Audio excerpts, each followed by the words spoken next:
We must nationalize the entire energy grid of the state of California yesterday. Yes. We went from 20 to 23,000 tons of gold in the late 40s and early 50s to 8,100 tons of gold by 1971. Yep. We're going to take the money away from the city of London. We're going to exhaust and take their resources before we hunt them down physically. And Carney was put in power by London. Thank you again. Please like, comment, subscribe, and give us a thumbs up. And you'll find all the links for the guests in the description below. Hey, Tom. Hey, Blaine. Good to see you guys again. And what we're going to do, we're going to start off with all the stuff that is going on in the United States. Oh, my God. Tom, do you want to take it away? I'm gonna be brief and just say I love watching Trump transform himself into Patton. That's all I have to say. Attacking on 5 fronts at once. After he's mostly secured in Minnesota, it's not even mostly secured. He's like, nope, and I'm gone. I'm gone. I'm sending Bonvino out to LA. We're going after. We're doing work site things out in raids out in Arizona. Now we're going after the Georgia GOP in Fulton County and Atlanta. He's like, nope, we've broken open the front. It's like Patton. He broke open the front in the hedgerow country and then immediately attacked in 5 directions all across France. And that's what I think he's going on. What do you think, Quinn? I gotta disagree. No, really? Your math is off. I don't think it's 5 fronts. I think it's 8 to 12. Oh, I'm sorry. Okay, never mind. And here's the thing. Patton squared? I'm seeing, it's Patton squared. With a little bit of Churchill mixed up. We will fight them in the morning. Oh, fuck Churchill. But the thing that I'm seeing is a shift in phases of the campaign, and where I sense he's going and what I sense he's doing is he's actually using some of their strategy in replication against them, but he's upping the ante. And so what I mean by that is they have been running all over the world trying to light fires towards World War III, a pandemic, we steal all your crap, a financial collapse, whatever it is we can do to bring everything to a grinding halt. But now what Trump is doing is he's just now starting to get on offense. And the way I look at that is it's not just the stuff we see here domestically. It's that he's making the city of London silver spooners after his declaration of war at Davos. He's making them deal with stuff all over the planet, whether it's this Chinese Beijing controversy with the generals and the mess and the manufactured dump of silver and gold today, or the but here at home, he is about to expand the battlefields well ahead of them. They had that plan. They wanted to do that. They were going to deploy Antifa and BLM and whatever little rat fink terrorist cell crap they could do. He's outflanking them. And so if in a strategy of everything from everywhere all at once, he's the one who's now doing that. And I think it's delicious. I agree with you, Blaine. I was, it was funny watching in Minnesota. Over the weekend we were chatting. I have a private discourse over a few of my patrons and friends that I play games with, and we hang out and chat and whatnot. And the wife was still down in Florida, so I still had plenty of time to be a bachelor. But we were watching in Minnesota unfold in real time, and on Sunday night, like watching the drop of all of the information on Sunday night was fascinating, because we were on Saturday night. We're like, this is getting a little dicey, and like, if he doesn't get this shit under control, then blah blah blah. And then the Signal data dump, and then Data Republican came out, and one of my guys immediately, who's from Vancouver, so he's in British Columbia, immediately picked up on all of the Vancouver connections to the BC government, and how that tied right into Minneapolis. And then by the next morning, Trump comes out and goes, I've spoken to Tim Walz. He's a good man. We're going to get this thing taken care of. Bringing in Tom Homan, gets Bonvino off the streets, gives him 2 days R&R, supposedly a slap on the back, because it's all coming out in real time. Nick Sorter's out there screaming, oh, they've taken Bonvino off the streets. And they're like, oh, shut up. Yeah, he's moving him somewhere else. Yeah. Like, you know what I mean? It's like, and then he's attacking them on he's putting pressure on Iran at the same time, and just in every direction. But then by the end of that night, by the end of Monday night, he had Walz rolled over. The lieutenant governor was clearly in the crosshairs now that she was going to be thrown under the bus. Jacob Fry was like getting fried, and the Minneapolis Police Department was cleaning up the streets. Yeah, Fry rolled back by the way. And then immediately Bombino's on the streets. Now that today, it was 3 days later, Bombino's on the streets last night with his Customs and Border Patrol guys on. Whose city is this? Our city, sir. Like, it was hilarious. I was like, oh my God, you know. And then Arizona, and then and you know, there's Tulsi Gabbard like skulking around the corner, you know, with the beanie and the oh my God. And Did you see Mark Warner? Did you see Mark Warner melt down like a little schoolgirl on social media? I did. And then we watched the guy out in Washington try to say, we're not going to enforce federal law. I'm like, oh, thank you for popping up. And hey, here's Tall Poppy. Where's my scythe? You know, we're going to take that guy's head off. Right here. Like, oh my God! What is go back to Mark Warner. I didn't see that. What was that? And who is he? Senator Mark Warner and others are watching their potential futures go into an orange jumpsuit in some maximum security prison. Yeah. And what's happening is, look, they thought they pulled off the 2020 election fraud crime, and they thought they'd pack the news cycle with all kinds of calamities. Like I said, everything, everywhere, all at once, and that the Trump administration wouldn't go back to the scene of the crime, exhume the body, hold the autopsy, find out that there was foreign influences involved, know that the money went right into the swamp pockets of both sides of the aisle. And so you see both sides of the aisle with stone pale white faces making all kinds of machinations. Who does Tulsi Gabbard think she is to go down to Atlanta as the DNI and be around for this FBI thing? And it's like, Tulsi Gabbard, last I checked, is an American. She can be in any American city she wants to be, home sliced. What are you upset about? And she's DNI? Yeah. Like, maybe that's because there's like intelligence assets on the ground in Atlanta. There's maybe, you know, something having to do with all. Yeah, you know all. Who else just DNI. You know who else peed their britches? One second, Blaine. 1 second. DNI, for those who aren't familiar with the Director structure, of National Intelligence. That's I understand that, but it's the overarching body that is in charge of all the. Was it 17? We have like 7. We have like 7 or 10. Yeah, intelligence services. Right. We have way too many. So that's another thing we need to get rid of. We need to overhaul. We need like 2, and neither of them should report at all to MI6. Yeah, ever. Yes. Ever. Sorry, Blaine. Please carry on. Yeah. Well, the thing is that I would estimate that the cool kids in the deep state cubicles at Langley are also shitting their britches. Because everybody's got this crime crap on them, and in our constitutional law setup, there's no statute of limitations for treason. So if it all just becomes treason, we can go roll you, and it doesn't matter how long ago it happened. If we want to go get Andrew Johnson, the vice president to Abraham Lincoln, for treason, we could do that now, and possibly get him.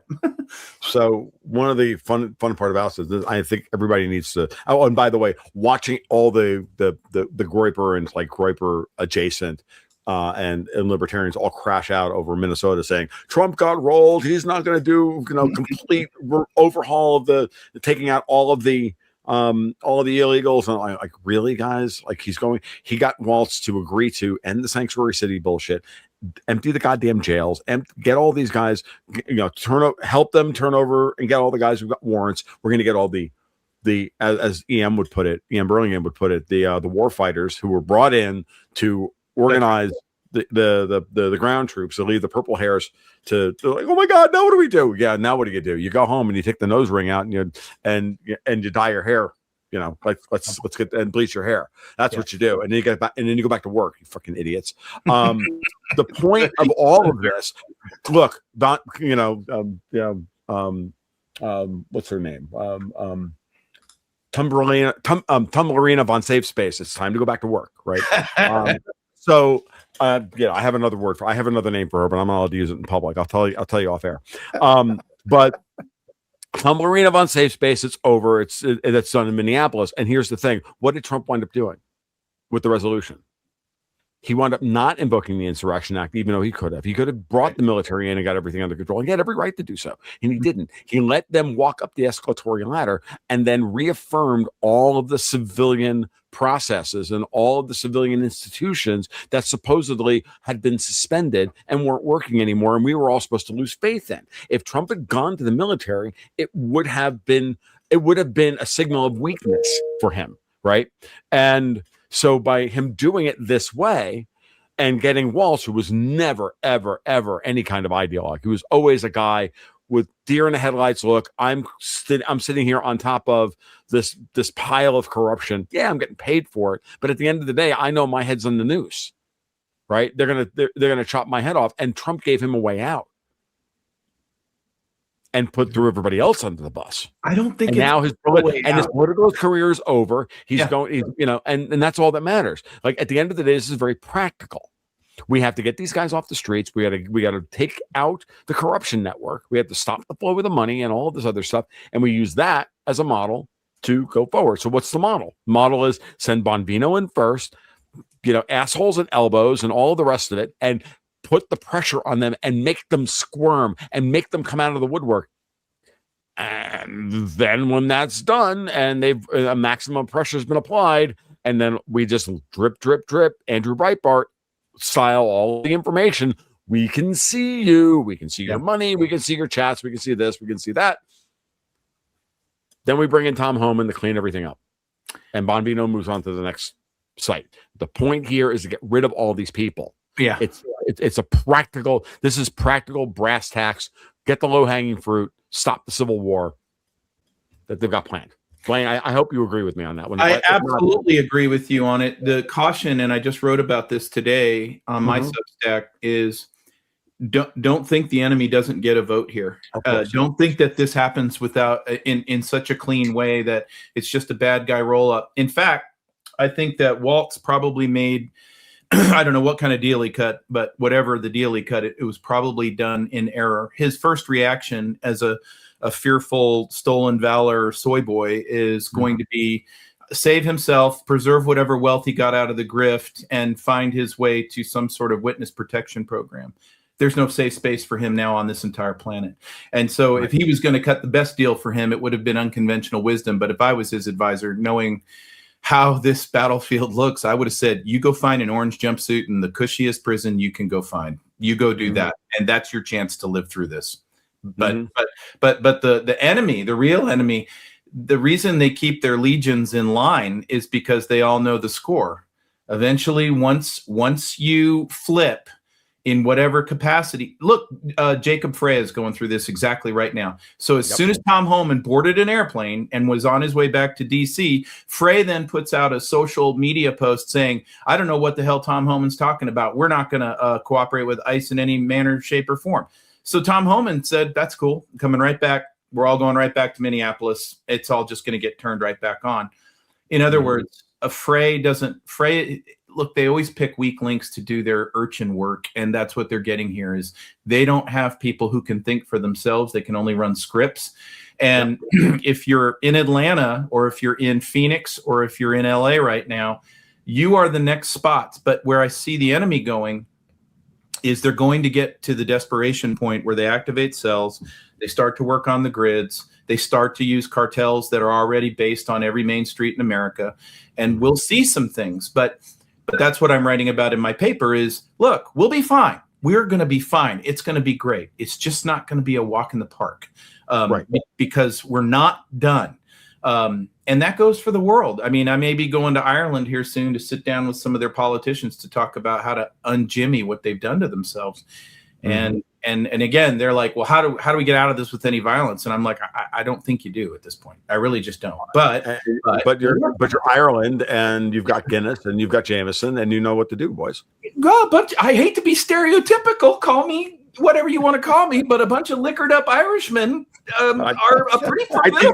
I think takes care of the problem, and I don't think we have to worry about this anymore. Look, I have always thought there is a reason. I'm an airlift pilot. I've been to 135 countries. I've been all over our planet. I can tell you I've never been anywhere in this planet where there wasn't an Irish pub. I always thought it was kind of like I always thought it was kind of, maybe a colonization program, kind of a soft poor man's Belt and Road initiative. But the sell Guinness, right? The sell Guinness. Right. And harp, right? Can we get this little pub in Zimbabwe to squeeze out a few liquored up Irishmen, get them out onto the street? Yeah, we can do that. We can do that, and it'll and you know, we can get stuff done. Like that's what we're here for. Okay, Like, back to the United States, and also looking at what's happening with Canada and the United States.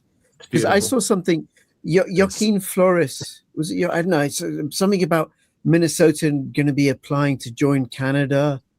It's a good swap. I'm up for it. Give them Minnesota. No. I knew you'd say that. I'm like Patton. I don't have to take the same territory twice. Fuck that. We just took Minnesota back. We're not giving it up to them. Yeah, but then is there any truth in Manitoba, and we go take Manitoba, Saskatchewan, and Alberta. I'll tell you what, it's Alberta. I live just south of Alberta. I'm right across the border by an hour, and I can tell you that if Alberta comes, and they're at least going to be a sovereign nation in my view. But if they go, Manitoba and Saskatchewan won't be far behind. If they pull off a model for making it happen, and then British Columbia will go, and what they'll do is they'll just extirpate Vancouver from them. That's what they'll do. Well, or we'll just kick the Chinese out of Vancouver, and that'll be the end of it. Oh, we're doing that anyway. I know. But look at. So Mark Carney has now had a gun put to his head by Trump because, and I'm half Canadian, so I do follow this. But the marriage attempt that Carney tried with Xi Jinping blew so up in his face that it's now gotten to the absurd. So yesterday or 2 days ago, the United States was flying in to get one of its new airplanes for one of its airliners certified in the CAA system, Canadian Aviation Authority. And they refused to certify the airplane. Just petulant schoolyard bullshit from Carney. So what President Trump says is, that's fine. You punch me in the throat. I put a blowtorch all over your body. That's what he does. And so what he did was he said the entire Bombardier fleet of 650 Globals and Challengers is now not certified to fly in the United States. Now, the NetJets people went nuts. This is a business jet. Sorry, Blaine, the entire Bombardier fleet, what's that? Well, so they make a nice little sweet business jet at Bombardier in Canada, and it's called the Challenger 650 is their most common airframe. That's the one you saw mysteriously wipe itself out in Maine with a bunch of anti-ICE attorneys on board. That's neither here nor there. But what we've said is until you clean up your act, it's not certified. So have a nice day, Canada. Now they're going to unpack. They're going to unravel that little thing by the end of the day. But what the message is Carney, you're in a box. You will do what I say. You're married. Canada is married to the United States, and when you're married, you can't go outside the marriage and go marry somebody else. It's actually not. It's not good form. So what's going to happen next is, if you keep this up, you have all your main homes, all your main property, all your main assets in the United States. We're going to start making it hard on you. And Brookfield looks like that would be such a nice bank. We're going to lose a few through this financial collapse. So Brookfield, we take that, nationalize it. It'll be a great bank for us. And maybe we'll give the Canadians some of their money back. Blaine, if Mark Carney thinks that Brookfield is immune, I want to replay the tape of Larry Fink explaining how he surrendered to Trump at Davos. That's right. That's right. If Trump can take out Trump and Wall Street, because now you got to add Jamie Dimon and John Solomon and all those guys. If you think that Brookfield's going to survive and BlackRock didn't have to bend the fucking knee, they bent it. They bent it at the Lutnick dinner, baby. Oh, I mean, so before you jump in, Rich, I'll explain some of this in just a second. Sure. So what is Brookfield and what did Larry Fink say? Brookfield is Mark Carney's asset management firm. Okay, like that, and he's made a ton of money through it. And Brookfield has gotten. I mean, he's just literally given every friggin' contract in Canada to Brookfield. Yeah, like all the money that's been doled out in Canada has gone through Brookfield. Canadian theft. It's literal theft, right?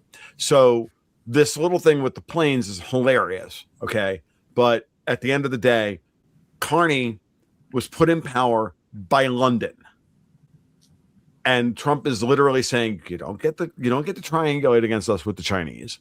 You don't get to start a coup against Xi Jinping with your old Hu Jintao boys and your Falun Gong boys. okay, and think that you're going to take over the CCP. And now I have some other news about that, Blaine. I want to run by you in just a second. But this is my current thinking on this.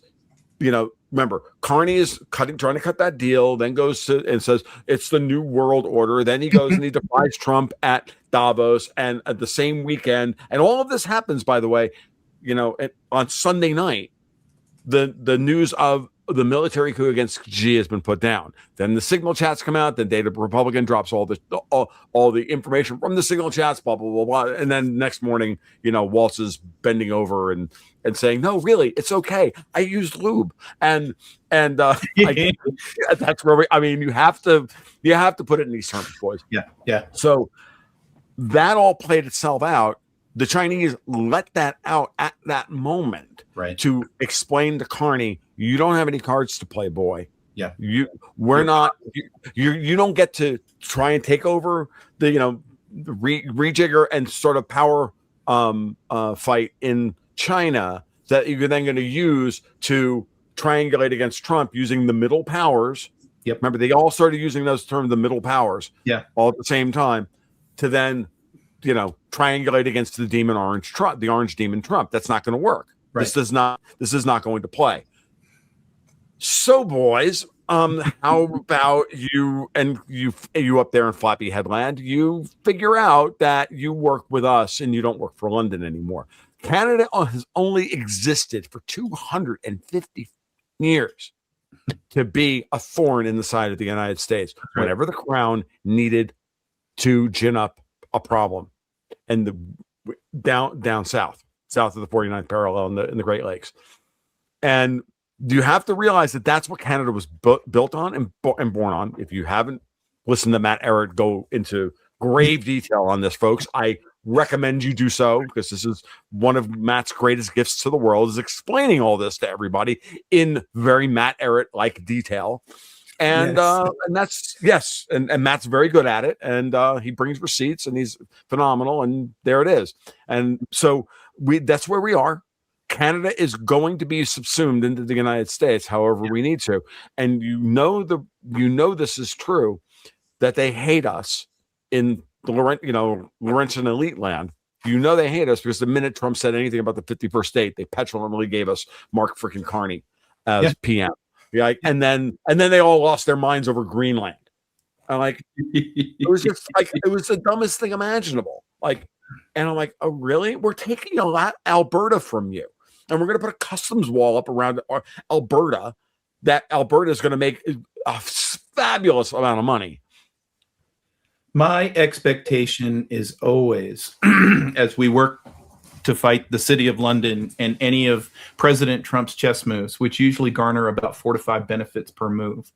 Mm-hmm. My expectation is always that this arrogant, cocky, egotistical, vain bunch will never show emotion to the moves. And yet, this is my source of great hope, because at Davos, with the Greenland fracas, Venezuela, we see them acting like petulant little children with temper tantrums. Let's go back to the Lutnick dinner. Oh, God, I wrote about this. The Lutnick dinner was just, that was my affirmation. I stopped the DVR. I ran, I made popcorn. I got some jalapenos, nice melted cheese on there. And now I come back and I go, this is going to be too good. And now Lutnick is speaking, and you saw Rachel Reeves' eyeballs bleeding. And then right behind her, Christine Lagarde gets up at this notion that globalism has failed and walks her happy ass out of the event early. Yep. That is not done. That is so not. You do not do that at Davos. And then the Finkster, he calls dinner before dessert's even served. It's over. This whole thing is ruined. It's wrecked. And when you see them act out like that, that to me is a tell. That to me is an actionable item. It is, these moves are of great concern to you, which tells me, now let's go to a military parlance. PACE plan, primary, alternate, contingency, emergency. They're going through their acronym fast. And I think where we find ourselves, again, it's why I paint a little bit of warning to the United States, is we're moving from C to E if you're the enemy. They have they're out of ideas on the contingency plan. Marx Carney crap in China has failed. They're losing Alberta. And again, if we talk about the 8-front war, the 5-front war, whatever, but it's really only one target. It's we're going to take the money away from the city of London. We're going to exhaust and take their resources before we hunt them down physically. And we will hunt them down physically. Yeah, I remember, Blaine, this is a very important point, and Rich, you'll understand exactly where I'm going to go with this in a sense, just to put a finer point on this, which is that, in financial terms, everybody makes the mistake of thinking about the money supply, stock of money. Stock is not important, folks. Flow is all that's important. Right. Okay. Velocity. Flow and velocity are all that important, and And what City of London has controlled throughout the entire post-war system has been continue to control over the flow of the money that is the reserve currency of the world. And I was watching a great video that E.M. Burlingame actually sent me this morning. I was watching it just before. I've been trying to finish it while I keep doing podcasts this afternoon. But it's about how London learned how to financialize the flow and have control over the stock of silver when we were on a global silver standard in the 18th, 19th centuries. And then all they did after World War II with Bretton Woods was then substitute the dollar for silver and do the same fucking thing. Right. And they controlled the euro. They controlled the pricing of the Eurodollar system. And when we went to SOFR in 2022, that's when we started the process of breaking it. As I was chatting with Susan Kokinda this morning for my podcast, it's not out yet. And I was, we were reminding us, like, this is all part of it. So here we are doing this on the day that Trump picks his Federal Reserve chair replacement for Powell, Kevin Warsh, who's, the main angle on this. And of course, by the way, everybody's juice breaking out saying that, he's Jewish or this or shit. It's all about it's all about taking the Federal Reserve and the Treasury and bringing them back together. Everything that I've been saying for 3 years about how we're going to reform the Federal Reserve to be the guarantor, the lender of last resort for the domestic economy, basically the commercial paper markets as it was originally constituted, and an enforcer of the international par value of the dollar, which will circulate at a higher cost to everybody else outside of the United States. If you want to do business in the United States, it will be cheaper to buy dollars inside the United States than it will be to buy them outside the United States. And that's a complete reversal of the way this world worked, because the Eurodollar system in Bretton Woods was designed to put our treasury bonds into their central banks, and then their coupon payments that we paid that was then used to drain our gold reserves. That's the lesson of 1971. We went from 20 to 23,000 tons of gold in the late 40s and early 50s to 8,100 tons of gold by 1971. Okay, I found, and if you go look for that information on the internet, you will be hard pressed to find one source that will actually map it out for you. The World Gold Council has one PDF file, which you can't even find on their website. You only find it through weird Google searches, and it took me 2 hours to find this the other day because I wanted to do this for the newsletter, and I finally found it because it's spread across 5 or 6 different sources to get the actual amount of gold we controlled as a country. So Bretton Woods was designed to drain our national savings by making the dollar undervalued relative to gold, and then sending the dollars out, and then the cheap dollars were buying gold at a ridiculously overvalued price. Right. So you only were doing $35 to buy an ounce of gold, and there was dollars in the world to support a $200 gold price. So of course, everybody who's getting dollars preferentially was then turning around and taking their profits and just converting them into gold and draining the treasury dry. Exactly. And Nixon cut that off, and that's why Watergate happened. Yeah. That's why Nixon was removed from power. Yep. So, Tom, I wanted to go ahead. I'm sorry. here's a theory. Sure.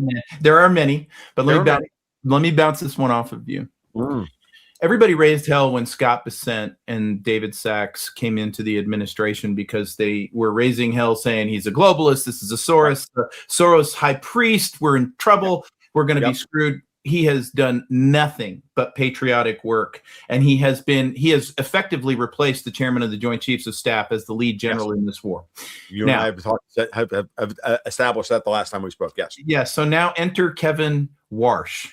It's the same thing. Yeah. I think we're looking at another traitor to the city of London. I think we're looking at a guy who's really good friends with Scott Bessent. And I think we're looking at a guy who's ready to. So if I had my top 2 generals groomed appropriately for this type of war, then what I would want is 2 generals who used to be in the other guy's army. And these are 2 generals who have sat at the Bilderberg tables, who have sat at the high table and taken notes. And I think that I think personally, Scott, how about this? Yeah, Scott Bessent was the architect of the George Soros bankrupt the pound trade. Right. It was Scott Bessent who was the architect of that trade. I understand. It wasn't Soros. What better generals? That's why I'm kind of against the. I'm looking at all this social media crap go by, excoriating Warsh before he ever even steps into the Congress to say how you doing. I think this is brilliant because I think now Bessent has exactly what he needs in terms of knowledge, leadership, experience, strategic value, and they are going to go right after them. Oh, and by the way, Blaine, how about this one? What if Warsh is the head fake? Oh, that'd be interesting. What do you mean, Warsh? As you were talking, I'm like, well, why wouldn't you throw Warsh out there to have them all out themselves that we're going to vote against the traitor? Yeah.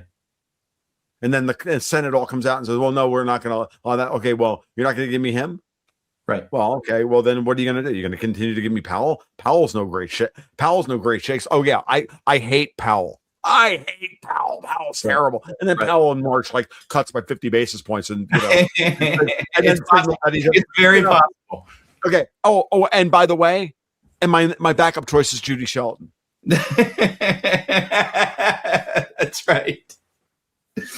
I got you coming and going, boys. Because by the way, I'm in Fulton County right now with the DNI. And oh, by the way, did you notice how in less than 12 hours, John Thune is like, yeah, we're gonna add more restrictions on the SAVE Act to clean up American elections than we had before. Yeah. And Grassley had to come out and said, I've always been for the SAVE Act. Yeah, when you knew it wasn't gonna fucking pass, you asshole. Oh, by the way, so one of the things I said I wanted to run by Blaine was I was talking to a friend of mine last night who does business with but he was just at a trade show. He was doing some stuff with the Chinese, and he was talking with some of the Chinese that he does, that he knows real well in his particular industry. And it's honestly a very boring industry. It's not strategically that big a deal, but I'm not going to tell you what it is, because it's not important, because I don't want to, the guy has his privacy, right? But what he said was one of the things about this whole thing with, or at least that the view inside China, is that the problem with Xi is that he's very sick. Yeah, that's true. And you'll note that you never see Xi walk more than 100 yards or whatever. That's right. He's very sick. Yep. And that they don't know who is going to replace him. Yeah. They don't know what the what the line of succession is, and he's too paranoid to let anybody know who it is. So that's another angle on this, and that's part of the reason why why London was going to try and slip somebody else into this. They're trying, but they're trying super hard right now. What they want. Right. So what we have to peel back the onion on is there are some reformers in the elders camp that they're keeping, on ice. And I think what you're looking at is Hu Jintao was really trying to run the table and have Hu Chunhua become the next general secretary. But and he was touted as, he'll be a new Deng Xiaoping. He's going to be a new reformer. He's going to bring China back online. And, this is one of where EM and I will get on the phone away from everybody else, and we'll just fight like cats and dogs about China all damn night. But I tend to think that Hu Chunhua was a City of London pick, and that I think that Zhang Yuxia, and whether he's rolled up or not rolled up, because there's so much deception in China right now. The general was, I don't think he had all the information about what was happening on the political side. I just think he understood that his view of Xi Jinping's totalitarianism and inability to run the economy except into the dirt and go back to the next, cultural revolution, that's where his equities were. I don't think for a second that Zhang had any relationship to the Central Intelligence Agency or the City of London or any of them. But what I see happening right now, and this is where it's all going to fall out, is this war is a civil war. It is in amongst the elders of the CCP, and we have to be prepared for a China that all of a sudden we wake up one morning and there is no CCP. And that's a dangerous world because, again, you may not like the leadership, but there is leadership and organization. What you don't want is a China that's cattywampers, Mad Max style, that needs rehabilitation in 9 seconds, or we're all in a lot of trouble. Yeah, no, remember, Xi was brought in to stop the drain, and to stop the turnover of China to London. And that doesn't mean that he's doesn't mean he's a sweetheart. One doesn't mean that, and it also doesn't mean that he's capable of running the economy and everything else. Like there are, everybody has a skill set, and everybody's skill set runs out of time. Right. And so at a certain point, he's done. This is part of the problem, is that it's time for Xi to move on. Right. But at the same time, like, if there's nobody, it's going to be an interesting problem. I don't have a good answer for what happens in China, but what I can tell you is that they don't want a war with us any more than we want a war with anybody else. No. But here's the problem. The setup I have, and this is a military, I'm certain I'm biased because of my military DNA, Sure. But what I will tell you is with the PLA, what we call polystab units or political stability units that have inserted themselves into our country through the 4 years of open borders. My concern is that amidst the turmoil and the tumult, do you have a situation where the PLA wants to bring the power structure to heel and they create problems here? As a wag, it's possible. I'm really worried about, and I'll be honest with you. And this is going to go right back to the United States, Rich. So we're coming back on target. Yes, is national security as it pertains to energy policy in California. I'm going to continue to rant, and pound my shoe on the table like Khrushchev and Khrushchev's son. Like, I don't care, or Khrushchev's brother. We must nationalize the entire energy grid of the state of California yesterday. All of these refineries that have been shut down, or are shutting down, and the pipelines and this and the offshore platforms and the exploration and everything else is creating a national security issue that is handing the left coast to the Chinese if they want it. It could be the only good use in history of a public-private partnership to go get the pissed off CEO of Chevron, and he is pissed off, and enlist him and Valero and say, here's how it's going to work, kids. The dessert, it's over there in Venezuela, but what you have to do to get to dessert is you're going to work with us on this, and you're going to you're just literally, and we're going to dismantle the state of California's government. Totally agree. I don't disagree. How about this? We're going to nationalize all these things in order for you to run profitably, because we're nationalizing them in order for you to not have to deal with California's bullshit rules. Because this is now a federal issue. Let the state of California sue us, and we tell Gavin Newsom, you come after us on this one, you're going to fucking jail as a traitor. Yeah, Patrick Bateman. You have to do it. Like, this is what has to happen. Yeah, it's a partial. You can't run Arizona and hot dry Taiwan, which is Arizona. Nope. You can't run that without LA's oil, because they get all their friggin' energy from LA. Grid. Yep. So does Vegas. So does Reno. Half all the gold miners, all the copper miners, everybody out there, they get their energy from there. And if we don't have the JP4 to run the friggin' jets, we don't have. But that's why the president invests himself so hard and has at Davos and the other places on narrative collapse. They can no longer allow to have their altar to worship at the altar of climate change. He is collapsing the narrative so that he can drive the lane on real energy, not bullshit energy. But we And have to Blaine, we Tom. cannot lose the refining capacity. We absolutely cannot. Yep. Yeah, and just on real energy, I recorded a video with the president of Promethean Action, Ben Deniston, on nuclear fusion and Trump's purchase of Truth Social's purchase of a nuclear fusion company, and what that's going to provide in terms of the productive capacity of the United States. Now, I'm going to have the links where people can find you in the description below, right? We will be back. We're going to hold on. Before you do this, Rich, this is very important. You want to watch my podcast I did on Tommy's podcast with Mike Ariza about this very issue. I did. It was good. Brilliant. And we're doing it, and he and I are doing another one tomorrow, just so you know. Okay. Oh, okay. Very good. Very good. So I'll have the links in the description below where people can find Blaine and Tom. Thank you so much for commenting, liking, subscribing, all that business. And please continue to do so. Tom and Blaine will be back very, very soon. All the best. Bye-bye.